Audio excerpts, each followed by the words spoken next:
Imagine waking up not to an alarm, not to the noise of traffic or the hum of the city, but to an unnatural silence on, empty, hollow quietness that presses on your chest before you even open your eyes. You feel it instantly. Something is wrong.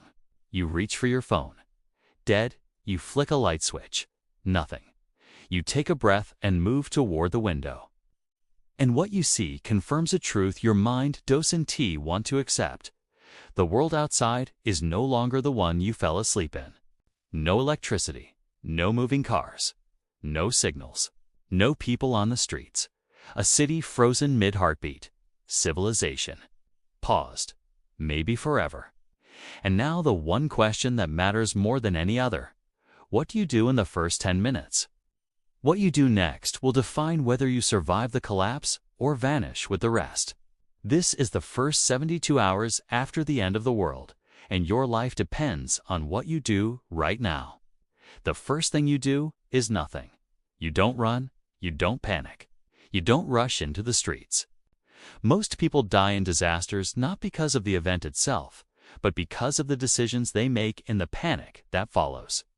You take 3 slow breaths. 3 seconds in. 3 seconds hold. 3 seconds out. Your mind clears. You evaluate. What happened? Where are you? What do you have? Are there immediate threats? You scan for the smell of gas, smoke, structural damage, water leaks, broken windows, anything that could kill you right now. Once you confirm the room is safe, you stabilize your environment. Every move in the next few minutes has to protect your ability to move, think, and act. Next, you secure information not from electronics, but from your senses. Is there distant noise? People calling for help? Sirens? Explosions? Or is the silence absolute? A total absence of sound often means infrastructure collapsed at a systemic level. You check the sky for smoke plumes. You check the air for dust. If you have a battery-powered radio, turn it on. If there's nothing but static, you might be dealing with an EMP grid failure or coordinated collapse. You can't confirm yet, but you can assume one thing. Help is not coming soon. Now comes the first hour. You make your initial assessment. Are you staying here or leaving? Shelter is one of the 3 pillars of the first 72 hours, and your home may or may not be safe. If you live in a high-density urban area, staying could expose you to riots, fires, structural failures, or contaminated air. If you're in a small building or house, staying might be safer for now. But before you decide, you need the 3 survival fundamentals: water, cover, and mobility. You check your immediate stores. How much drinkable water do you have? 1 gallon per day per person is the minimum. If you don't have that, your mission changes instantly. You need to secure water before the majority of the population realizes they need it too. Once panic spreads, water sources become battlegrounds. You fill every container you can: bottles, pots, buckets, even the bathtub. Clean water is going to become more valuable than anything you own. While you work, you listen. Still no distant noise. That's either a blessing or a terrifying omen. Silence means the collapse is bigger than a local incident. It means no one is coordinating rescue. It means you are on your own. Once water is secured, you move to gear. You create what survival experts call an immediate action kit. Flashlight, batteries, knife, lighter, gloves, sturdy shoes, a map of your city, and cash. Digital payments are gone. Your phone, for now, is just a black mirror. Your backpack becomes your lifeline. If you don't have supplies, you improvise. A strong belt becomes a tourniquet. A scarf becomes a dust mask.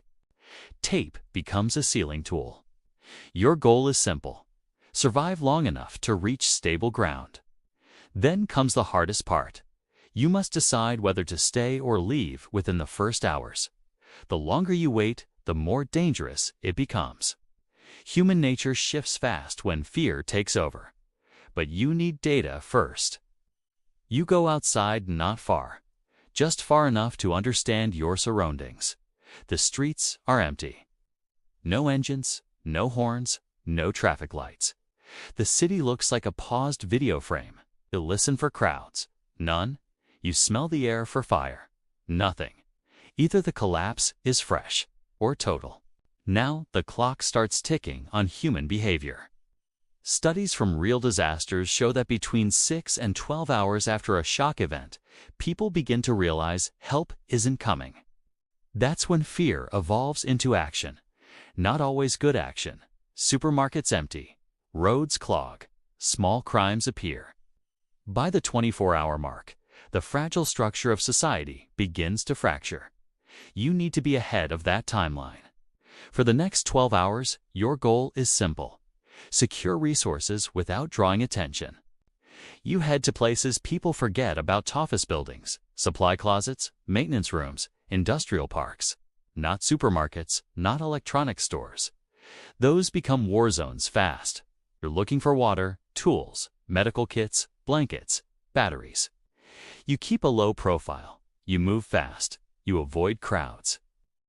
And you stay away from any confrontation. You are not here to be a hero. You are here to survive. By the end of the first day, you need shelter you trust. A place where you can sleep lightly, listen for danger, and react instantly. High ground is safer rooftops. Upper floors, warehouses with only 1 or 2 access points. You need darkness, concealment, and distance from populated areas. As night falls, the world changes. People begin to understand that the grid is not coming back tonight. Fear grows. You stay quiet. You stay hidden. You conserve calories.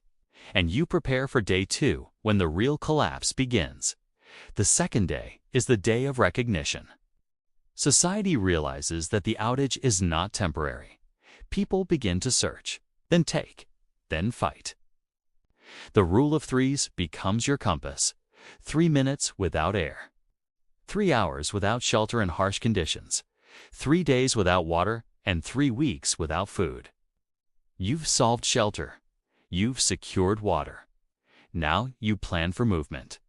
You need to choose a direction toward rural zones, safe structures, isolated buildings, or known resource areas. You never choose a destination without at least 2 backup routes. You never move openly. You never travel near large groups. Your goal is to stay invisible. As you move through the city, you pay attention to the details. Abandoned cars with doors open, footprints in dust, signs of forced entry, broken glass, smoke columns. Every clue tells a story about where danger is forming. You avoid hospitals, police stations, fire stations, government buildings. These are magnets for desperate crowds. You avoid major roads. You avoid tunnels. You avoid bridges. Every choke point can become a death trap. Midway through day 2, you need protein, calories, and heat. You scavenge the forgotten places again. Vending machines in business parks. Cafeterias in closed offices, toolboxes in workshops.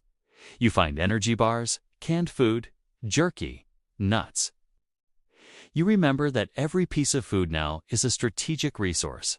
If you ration it carefully, you hydrate. You rest only when you must. You remain cautious. Night 2 is the most dangerous. This is when the collapse becomes real to everyone. Panic becomes action. You hear shouting in the distance. You hear glass breaking.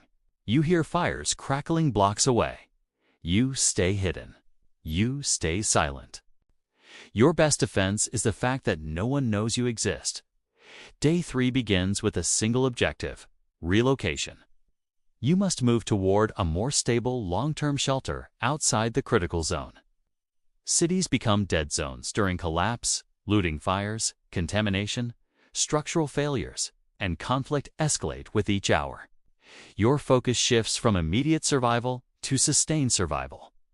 You look for rivers, forests, industrial areas away from crowds or high structures with limited access. If you can reach nature, you reach it.